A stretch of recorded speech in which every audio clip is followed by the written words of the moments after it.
बच्चों, मैं आपको बैलेंसिंग का पार्ट 1 वीडियो बना के भेज चुकी हूँ। आज मैं बैलेंसिंग का पार्ट 2 वीडियो बना रही हूँ।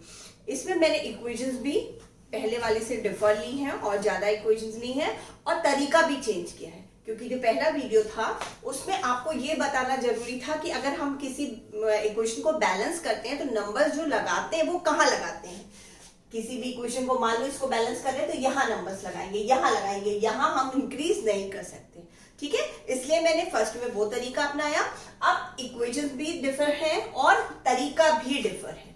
ठीक है, अब मैं आपको दूसरे तरीके से बैलेंस करना बता रही हूं। इसमें जो भी इक्वेशन है उसमें जो लेफ्ट साइड वाले जो तत्व हैं और जो राइट साइड वाले तत्व हैं उनको हम अलग अलग यहाँ पर लिख लेते हैं। जैसे कि इसमें सबसे पहला क्या था, बेरियम, तो मैंने यहाँ बेरियम लिख लिया, फिर क्लोरीन, फिर एल्युमिनियम और फिर सल्फेट। बच्चों यहाँ पर सल्फेट है, सल्फेट को हम पूरा एक साथ भी बैलेंस कर सकते हैं, सल्फेट को उस पूरे सल्फेट से बैलेंस भी कर सकते हैं, और सल्फेट में जो सल्फर और ऑक्सीजन होती है इसको अलग अलग भी बैलेंस कर सकते हैं। ठीक है, और बात वही आएगी, बाद में इक्वेशंस जो आएगी वो वही आएगी। अगर आप अलग अलग बैलेंस कर रहे हो, सेम नंबर्स आपको तब भी लगाने पड़ेंगे जो कि आप एक साथ बैलेंस करोगे सल्फर को और ऑक्सीजन को। ठीक है, सल्फेट के रूप में।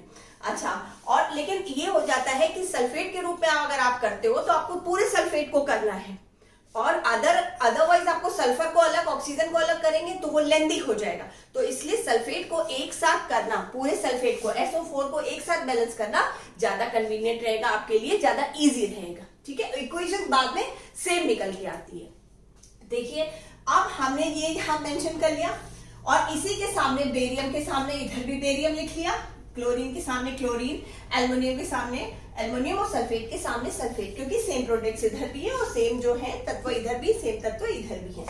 अच्छा, अब हम यहाँ देखेंगे, सबसे पहले देखिए स्टार्टिंग इसका तरीका क्या है बैलेंस करने का, कि बेरियम कितने हैं यहाँ पर। यहाँ बेरियम है 1। ठीक है, अब क्लोरीन कितने हैं यहाँ 2, एल्युमिनियम कितना है यहाँ 2, SO4 कितना है यहाँ, ये आपको पता है पूरा सल्फेट SO4 कहलाता है, उसका नाम में ही 4 है। ठीक है, और उसके हैं कितने परमाणु यहाँ 3, यानी एल्युमिनियम की बैलेंस है 3, इसलिए यहाँ 3 आएगा। तो SO4 के कितने परमाणुओं ने भाग लिया है 3, तो SO4 कितने हैं यहाँ 3। ठीक है, अब हम उत्पाद के साइड जाते हैं। उत्पाद में बेरियम कितना है 1, क्लोरीन कितना है 3, एल्युमिनियम कितना है 1 और सल्फेट कितना है 1। ठीक है, यहां देखिए। अच्छा, आप लोगों को होल्ड जो ट्वाइस का वो भी हम कॉन्सेप्ट क्लियर कर देते हैं, होल थ्राइस का, कि देखिए यहां पर एल्युमिनियम की वैलेंसी 3 थी तो यहाँ 3 आई, तो इस 3 को इस SO4 के 4 से सेपरेट करने के लिए हम होल में रखते हैं, होल थ्राइस, यहाँ पर 3 बाहर लिख देते हैं।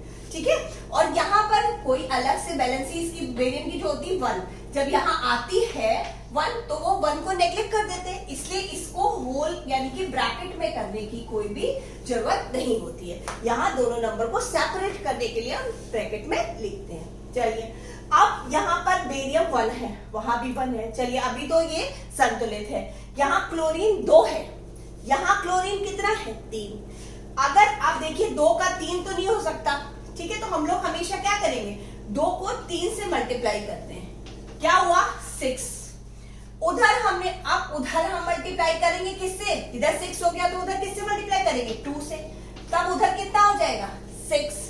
अब जब हमने यहाँ 2 से मल्टीप्लाई करा, यानी या 3 से मल्टीप्लाई करा इस 2 को, यानी हमने कहा 3 रखा यहाँ, तभी 3 2 6, और यहाँ पर हम 2 से मल्टीप्लाई कर रहे हैं, कहाँ रखेंगे 2 यहाँ लिखेंगे, 2 3 6, क्लोरीन हमारा बैलेंस हो गया। अब जब हमने यहाँ पर हमने जब क्लोरीन बैलेंस करा तो हमारा क्या इम्बैलेंस हो गया, बेरियम। यहाँ कितना है बेरियम 3। ठीक है, यहाँ पहले 1 था और यहाँ भी 1 था, तो अब यहाँ 3 हो गया। ये यहाँ जो 1 हटके कितना हो गया 3, तो अगर हम यहाँ पर भी 3 से मल्टीप्लीकेशन कर दें तो यहाँ भी 3 हो जाएगा, बेरियम हमारा बैलेंस हो जाएगा। चलिए हम ट्राई करते हैं। अब हमने यहाँ 3 रखा, अब हमारा बेरियम भी है जो वो बैलेंस हो गया, इधर भी 3 इधर भी 3। ये बेरियम रखने से जो SO4 है वो कितना हो गया 3, यहाँ SO4 कितना हो गया 3। क्या SO4 इधर कितना था? ऑलरेडी 3 था, तो हमारा SO4 ऑलरेडी बैलेंस हो गया। यहाँ बेरियम को बैलेंस करने, जब हमने बेरियम को बैलेंस करा तो हमारा SO4 भी बैलेंस हो गया, सल्फेट भी बैलेंस हो गया। अब हमें क्या देखना है? एल्युमिनियम। यहाँ हमारा 2 है और यहाँ एल्युमिनियम 1 है, लेकिन जब हमने यहाँ 2 रखा था क्लोरीन को बैलेंस करने के लिए, तो 1 into 2 यानी 2, और यहाँ एल्युमिनियम कितना था? 2। अब हमारा एल्युमिनियम भी बैलेंस हो गया। ठीक है, तो ये दूसरा प्रोसेस है। अभी हम 3 और इक्वेशंस आपको बैलेंस करके दिखाएंगे, जिससे आपको इस प्रोसेस की, ये जो नया मेथड है, इसकी भी प्रैक्टिस हो जाएगी।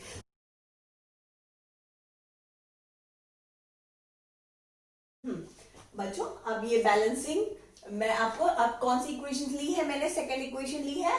लेड नाइट्रेट का रिएक्शन किससे कराया है? आयरन सल्फेट से। लेड नाइट्रेट यानी PbNO3 का होल ट्वाइस और आयरन यानी Fe2SO4 का होल ट्वाइस, इसका रिएक्शन कराया। तो क्या बना? ये भी यही है कि डबल डिस्प्लेसमेंट रिएक्शन है। यहाँ पर आयरन नाइट्रेट यानी कि जो आयरन ने था वो नाइट्रेट के संग कंबाइन कर लिया, और जो Pb ने था वो किसके संग? सल्फेट के संग, यानी कि लेड सल्फेट अलग कर दिया। ठीक है, तो उसने उसके संग कंबाइन कर लिया, तो डबल डिस्प्लेसमेंट रिएक्शन हो गया। अच्छा, अब इसमें भी बैलेंसिंग अब उसी मेथड से करेंगे। इसमें भी बच्चों एक चीज है कि इसमें जो नाइट्रेट है, नाइट्रेट का फॉर्मूला क्या होता है? NO3।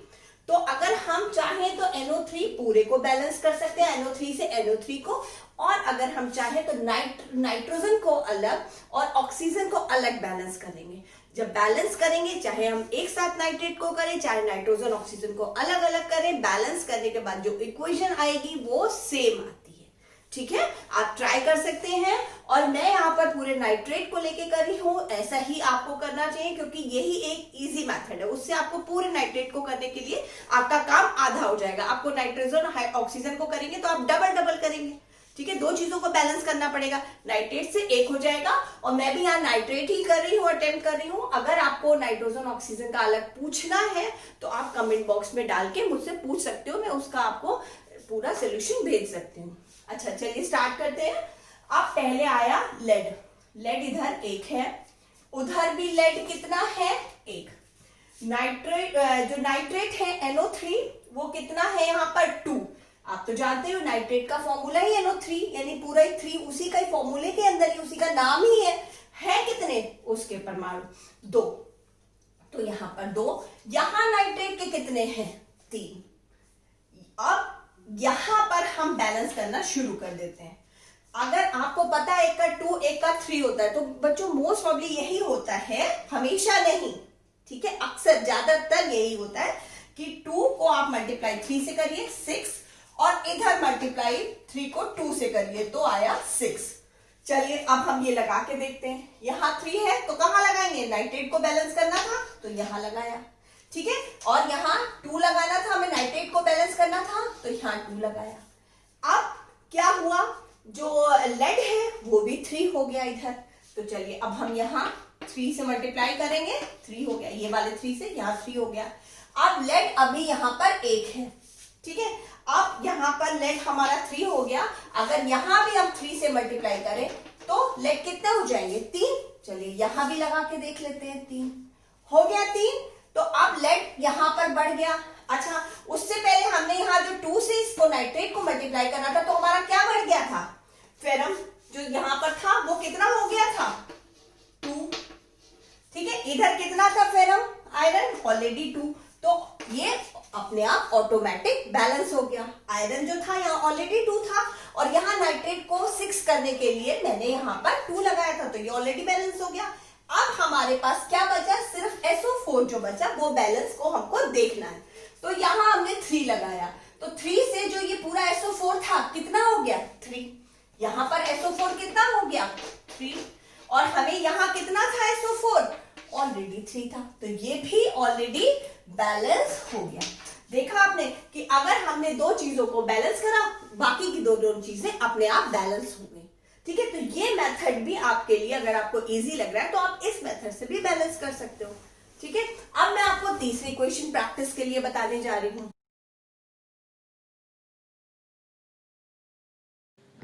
इसमें अब ये रिएक्शन है, इसमें है कैल्शियम हाइड्रोक्साइड का रिएक्शन है कार्बन डाइऑक्साइड से, ठीक है, और बनता क्या है CaCO3 और पानी, ठीक है। ये इक्वेशन एक इसलिए इम्पॉर्टेंट है कि इसमें हमने आपको हाइड्रोक्साइड का रिएक्शन दिखाया है जो कि ब्रैकेट में है OH जिसका फॉर्मूला होता है, और जिसके कितने परमाणुओं ने भाग लिया, 2, यानी कि जो कैल्शियम की वैलेंसी 2 होती है, इसलिए OH के यहाँ पर जो आ गया वो कितना आ गया, ये 2 आ गया। और लेकिन OH को नाइट्रेट और सल्फेट की तरह हम पूरा ही उस जगह इस्तेमाल नहीं कर रहे हैं। OH जो हमारा है वो टूट जा रहा है पानी में, ठीक है। अच्छा, यहाँ देखिए कैल्शियम की यहाँ कितने नंबर्स हैं, 1, ऑक्सीजन 2 यहाँ और 2 यहाँ इक्वल टू 4, यानी 2 इंटू 2 प्लस 2 4। अच्छा, फिर इधर भी कैल्शियम का 1 और इधर भी ऑक्सीजन के 4 और इधर हाइड्रोजन का 2 और ऑक्सीजन का वो कार्बन का 1, जो कि कार्बन का इधर भी 1 है और हाइड्रोजन का भी 2। अब इसमें देखिए पूरी वैलेंसी एकदम वो ये संतुलित है, लेकिन इसमें मेन यही चीज़ है कि जो हाइड्रोक्साइड है वो पूरा ऐसे ही इस्तेमाल नहीं होती है, इक्वेशन करने के बाद जब वो रिएक्ट होती है तो वो पानी में या किसी और चीज़ के साथ मिल जाती है। तो हाइड्रोक्साइड को हम नाइट्रेट और सल्फेट की तरह इस्तेमाल नहीं करेंगे, ठीक है। पूरी वैलेंसी नहीं, उसको O को हम अलग संतुलित करेंगे और हाइड्रोजन को अलग, ऑक्सीजन को अलग, हाइड्रोजन को अलग।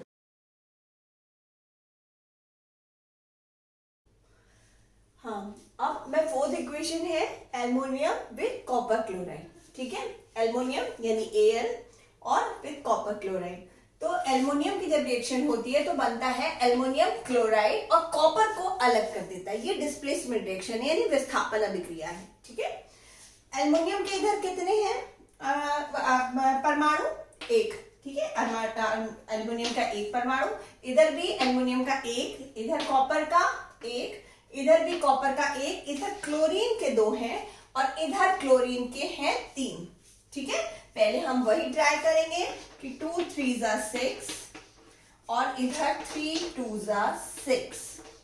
अगर इधर 3 लगाया तो 3 हम कहाँ लगाएंगे, यहां, उससे हमारा क्या कॉपर बढ़ गया। अब कॉपर बढ़ गया तो यानी कि कॉपर यहां भी हमको लगाना पड़ेगा 3, यानी ये 3, और यहां क्योंकि कॉपर अकेला है तो कुछ भी डिस्टर्ब नहीं हो रहा है, ठीक है। यहां 2 से हम मल्टीप्लीकेशन किसका करेंगे, यहां Cl के संग हमने 2 से मल्टीप्लीकेशन करा, यानी यहां 2 लगाया तो उससे क्या चेंज हो गया, ये तो 3 2 6 हो गया, बट क्या चेंज हो गया, एल्युमिनियम। एल्युमिनियम के इधर अकेला है और कितने हैं, 1 है, यहां हम 2 लगा देंगे, यानी ये, ठीक है। और यहां ऑलरेडी ये 2 लगाने से 2 हो गया था, ठीक है। और कॉपर जो है हमारा यहां 3 लगाने से 3 हो गया, ठीक है। तो अब ये सारी चीजें बैलेंस हो गई, ठीक है।